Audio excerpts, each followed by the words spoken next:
All right, everybody, let's pick right back up. Remember last time we talked about the repeal of the Stamp Act, which was replaced by the Declaratory Act, which said that the British were allowed to pass laws on the colonies in all cases whatsoever. So the Townsend Acts were the first example of that. They were taxes on imports such as lead, glass, paint, paper, and tea, named after the new Prime Minister Charles Townsend. So what the British were doing here was they were responding to the colonists' rejection of taxes for revenue. Remember, that's why they didn't like the Stamp Act, because it wasn't regulating anything.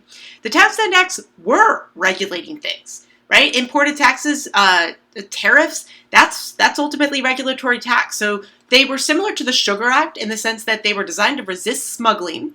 And because they were regulatory taxes, they actually were not resisted as heavily at first. It was more the way that the British enforced the Townsend Acts that made the colonists really upset. And so in order to enforce a new tax, they had to hire a bunch of new tax collectors, and that meant there was this constant visual reminder, especially in areas where there's a lot of trade, that the British are sort of enforcing more of their authority on the colonies, right? So the colonists start to respond, just like with the Stamp Act, by boycotting British goods and creating them domestically. And women got much more involved in this resistance. So women started to hold what was called spinning parties. They would ultimately invite a whole bunch of people to their house and use their looms and create homespun American clothing.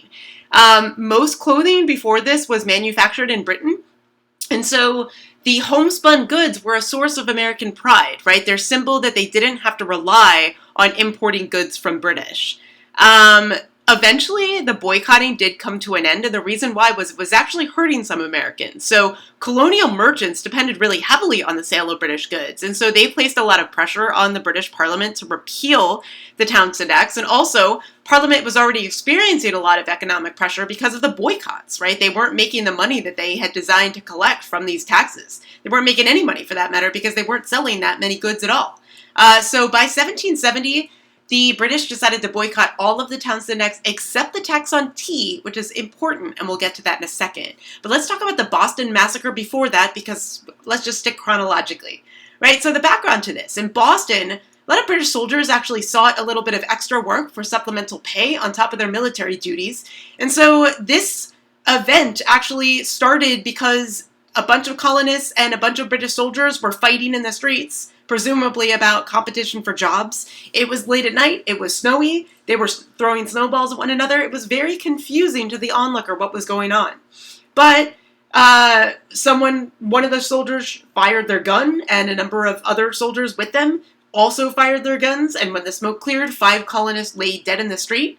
One of those colonists is really important. He was Crispus Attucks. He was a mixed-race free black man living in Boston, and he was the first victim of this event, and that signifies the really important role the people of color played in the early nation's narrative, despite the fact that they weren't normally included in earlier history texts. So Martin Luther King actually spoke on Crispus Attucks in a speech, and I wanted to just pull from his words directly because I think he says it best. So Martin Luther King said, quote, "He is one of the most important figures in African American history, not for what he did for his own race, but for what he did for oppressed people everywhere." So again, Crispus Attucks is a really prominent example of the role of people of color in all periods of U.S. history, that he was just as invested in American liberty as the white English settlers were, right? And what's really interesting here is the way in which the massacre was circulated. And this shows us that, again, Attucks' role was underplayed at the time. You don't see Attucks anywhere in this engraving, right? And since this was a woodcut engraving, it was actually reprinted on printing presses and circulated all over the colonies. And the fact that Crispus Attucks is missing is notable. John Adams, surprisingly, the future president of the United States, took the side of the British soldiers, and he acted as their defense attorney in their trial.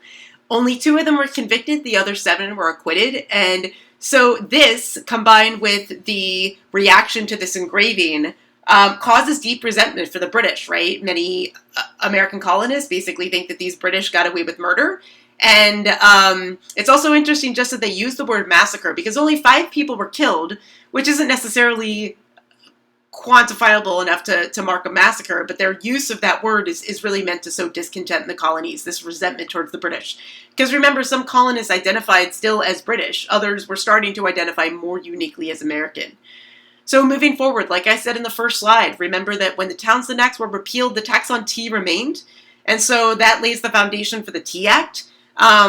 So at the time, there was a British tea company called the East India Company, which was very important for many British investors. They heavily invested stock in this company, but it was struggling financially. It had over 17 million pounds of tea just sitting in its warehouses unsold, and the company was on the verge of bankruptcy. So in an effort to try to revive the East India Company, the British Parliament passed the Tea Act of 1773, and what it did was it allowed the British East India Company to sell their tea duty-free, so no taxes on their tea.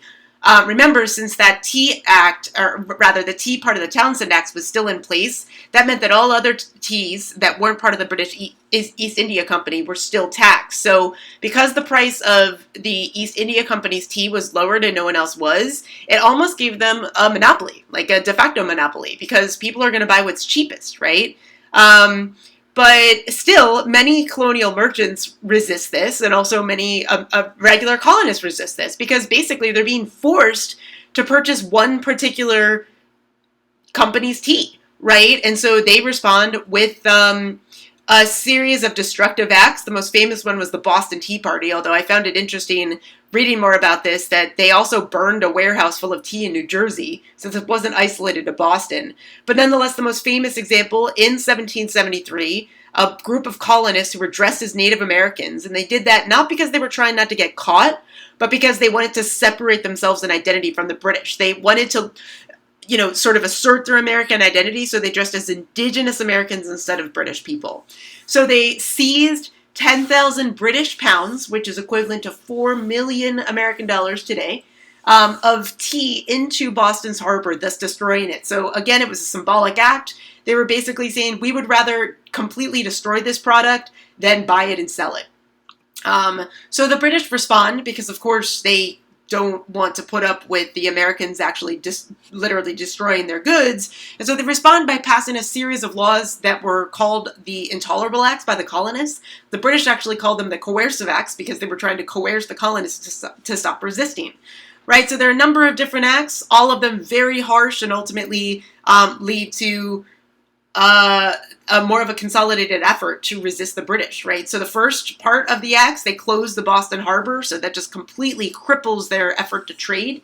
They also prohibited town meetings, which effectively terminated colonial self-rule in Boston. They also made it so that capital crime punishments, their trials were moved to Britain. Capital crime were major crimes like felonies, right? But if they were tried in Britain, it was almost certain that they would be executed. The Quartering Act, also very controversial. What quartering was providing room and board for British soldiers. So essentially the Quartering Act was requiring Americans to put up British soldiers in their homes. Obviously they didn't like that. And then the Quebec Act, that pertained to Canada. And what that did was it extended religious tolerance to Catholics in Canada. And that really angered all the Puritans. And remember, Puritans were plentiful in Boston because they were afraid that the Catholic Church was going to assert more authority over the British colonies as a whole. So the sort of religious intolerance of the Puritans is important there. So the colonists knew they had to respond somehow. Of course, they couldn't continue without being able to trade in Boston, without being able to meet. So ultimately, there's an intercolonial effort to try to figure out what to do next, and we'll talk about that next time. That is the First Continental Congress that meets in Philadelphia. So hopefully this was helpful. Thanks for listening as always, and see you soon.